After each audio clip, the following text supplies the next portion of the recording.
কয়জন হইল? 13 জন হয়ে গেছে। মাশাআল্লাহ, পাঠটা বুঝেন।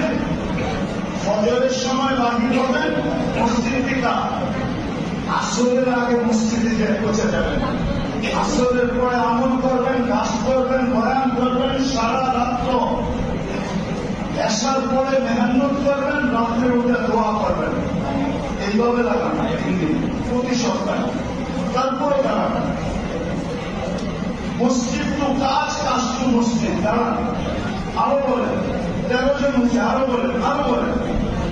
মাসে আমি প্রতি সপ্তাহে 3 দিন লাগাবো, পার্ট টাইম হিসাবে হইলেও লাগাবো, কিন্তু 68টি মসজিদ থেকে আপনার